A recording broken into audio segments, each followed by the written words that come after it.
What's up, ladies and gentlemen? Wolfcryer here, and this weekend I had the opportunity, the honor of being the very first person to stream Diablo 4 at Blizzcon 2019. This is all thanks to Brandy Camel and the Diablo team, and I greatly appreciate this. And I was also given a media pass to attend BlizzCon this year, and also received a pretty amazing box of Diablo 4 goodies. I make this known to you all, but in no way feel that this actually impacts my judgment or feelings on Diablo 4 and its progress to date. Now, I will be creating several more detailed videos on Diablo 4's systems and everything, but in this video, I wanted to give a rough overview of Diablo 4, based mostly on my time playing the demo, and talk about my personal opinions and concerns with Diablo 4 and how they're shaped by both my Diablo 3 and Diablo 2 experiences. My first impression of the trailer as it played live during BlizzCon's opening ceremony, even with that pretty big major glitch that went on the Mythic screen where we lost about 2 to 3 minutes of the cinematic trailer, it was a matter of pure awe. I was overwhelmed for the most part. I did not expect them to lead with Diablo 4, but one look at this cinematic and how it played out, you knew there was only one franchise that this could possibly belong to, and that is the franchise of Diablo. It was finally here, and I was pretty much shaking with anticipation, pretty much literally, as most of the footage that I gained during the opening ceremony is rendered pretty much unusable because of my shakiness and the fact that I was just overcome with these feelings of amazement. The cinematic itself brought the darkness, as Blizzard would put it, back to the Diablo franchise. There was a pretty good reason for all those signs saying that this was not suitable for all ages, and it definitely didn't disappoint whatsoever. The Conjuring of Lilith was dark, bloody, and gruesome, and it was perfect Diablo. It brought me back to those same feelings of watching the cinematics for Diablo 2's Lord of Destruction, a game which filled my younger days with many great times and adventures with some amazing friends. And many of you out there who follow me on YouTube do so for my Diablo 3 content, but I am also a very big fan of Diablo 2. It is a game that I played a ton of during my time playing video games as I was growing up, and I am fully aware of the contrasts between Diablo 1, Diablo 2, and that of Diablo 3. I am fully allowed, however, to have great memories of both games, and in no way apologize for my enjoyment of either. My current enjoyment of Diablo 3 does not negate my love for Diablo 2 or the Diablo franchise itself. To think otherwise is a pretty unfair opinion. But I will admit that Diablo 3, for all its positive advances in gameplay, which it did have, did manage to veer off a bit too much from Diablo 2. The dark, tense overtones that were there in D2 and D1 are not prevalent whatsoever in Diablo 3, nor are some of the great systems that Diablo 2 brought to the table. Ones that could have been and probably should have been built upon rather than just cast aside. But Diablo 2 for me is outdated. It's a great game and I will always cherish those memories, but I don't play it anymore. And that is merely a personal preference. With that in mind, as we delve a bit deeper into Diablo 4, I want to make something clear. I don't want Diablo 4 to be Diablo 2, nor do I want it to be Diablo 3. I want Diablo 4 to stand on its own. I want it to learn from everything from each game within this franchise. And I want it to bring all that together, but I want it to be its own installment. I want Diablo 4 to be Diablo 4. Now, the Diablo 4 demo hit some key points for me personally. And as the trailer showed, this was going to be a dark and bloody game, which I think is the main area where Diablo 3 veered off so far from its predecessors. And this is a return to that aspect.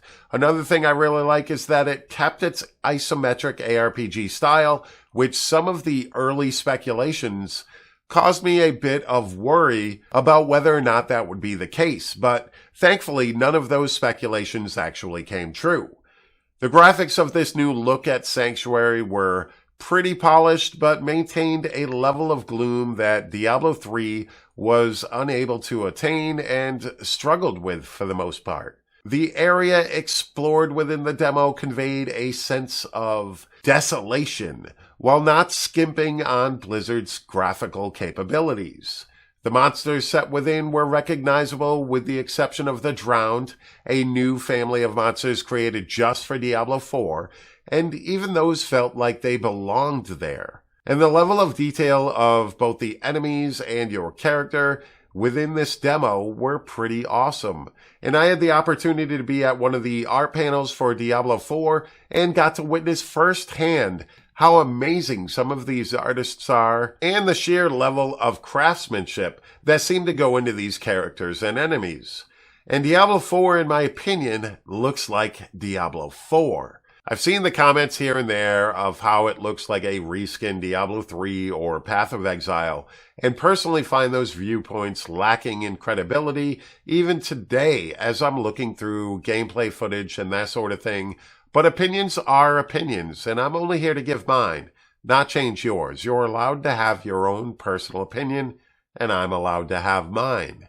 The gameplay itself is where I see a lot of the developments made within Diablo 3 really start to shine through. I didn't encounter many issues where the combat didn't feel fluid, and every action seemed to flow well and transitioned into the next skill with ease. I also thought it wasn't too flashy and overwhelming as can be the case in Diablo 3. Even during the world boss fight with Ashava, you could clearly see what your character was doing, and that made the encounter easier each time I attempted it, with fewer deaths towards the end of my playtime experience with this as I learned the fight a little bit more. The Druid was by far my favorite class to be able to play in Diablo 4, and that is simply due to the fact that I loved Druid back in Diablo 2. It was my favorite class. It was my main class for Diablo 2, and having him back in this game just feels good. It feels right. And the shape-shifting between skills was pretty well done. I would like to be able to see how well this version of the Druid is going to be able to spec into one main form rather than switching back and forth. But the transitions from Druid to Bear to Werewolf were all pretty seamless, and your Wolf companions allowed you a bit of control when choosing their targets. And I'm actually looking forward to seeing how various builds can ultimately come from the Druid class in Diablo 4. I can't wait to play Druid again, ladies and gentlemen. Now, both the leveling skills and the talent tree were not something that you could actively engage with during the demo, but they reminded me quite a bit of Diablo 2. I will, however, reserve any judgment on these two systems until I can be fully sure how they're going to be implemented, as I don't think that it's completely nailed down as of yet. But I like the ability to have far greater control over the customization of your character, so we'll be taking a look at those in another video for sure. And hopefully that UI gets updated and fixed because it's rather bland overall. I'm not really sold on the UI for this whole thing, but I think that's just placeholder material for the most part. Another wonderful sight to see make its return from Diablo 2 was the two runes that dropped. A Vex and a Doll rune dropped during the demo, but I'm still not completely sold on the rune and rune word concepts yet, because one rune acted as a trigger and the other acted as the triggered effect, meaning the Vex rune was the trigger when you use a healing potion, and the Doll rune was the triggered effect, gained 50% critical strike chance for 7 seconds. So if both of these were placed into a socketed item, you would gain 50% critical strike chance for 7 seconds after using a health potion. And in essence, that means that rune words are back in Diablo, but How exactly will these be implemented in full, and will there be super rare runes? Will you be able to use more than just one active rune with these rune words? And what is the maximum socket count on items? All of this is something we don't fully know. I will be talking more about runes in future videos as well, and I'll do a little bit more research to see if somebody had discussed this in further detail, but I really hope that the whole rune system is expanded and is more diverse, rare, and epic enough to live up to Diablo 2's version of runes. Now, itemization seemed to be an expanded version of Diablo 3's loot, which I'm not totally against, especially since learning that legendaries will not be as easily obtained as they are in Diablo 3. Legendaries will not rain from the sky, ladies and gentlemen, and I want that epic experience of finding that elusive godlike piece of gear. I want that in my action role-playing game. I'm not a player who thinks that I should be handed everything within 5 hours of starting a season. I'd actually like to see some type of decent balance between work versus reward when it comes to legendaries and being able to obtain that epic loot. I am also not against the way the MMO aspects that Diablo 4 is bringing into the franchise plays out. Interaction with other players will depend on the area you're in and wasn't actually overwhelming. It wasn't a constant stream of players getting in your way, and the only time there were many players in the same area was within the world boss zone. And since loot seems to be individualized, similar to Diablo 3, there wasn't any real worry about someone stealing my loot. This is definitely one area of the gameplay that I will be keeping an eye on as the game's development progresses. And one last thing I want to talk about for Diablo 4 is trading is back. So what do I think about it? Alright, first and foremost, I want to say that I absolutely love trading in action role-playing games. I find it part of the excitement, I find it part of the whole process. I liked trading in Diablo 2, and I love trading currently in Path of Exile when I play it, if it can be implemented in a way that isn't overly complex. Trading in Path of Exile can be a bit frustrating if you're not using outside programs and tools, but do we really want to go down the road of the auction house once again? Probably not. I don't know how they're going to implement this fully, but whatever happens, I do know that I absolutely want trading back in Diablo. But all right, ladies and gentlemen, I want to say thank you so very much for taking the time out of your day to watch this video. I always greatly appreciate it.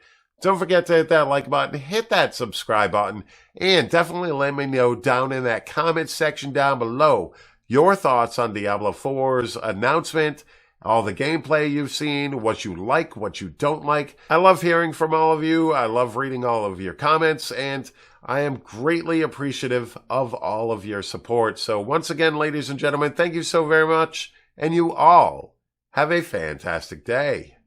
Peace.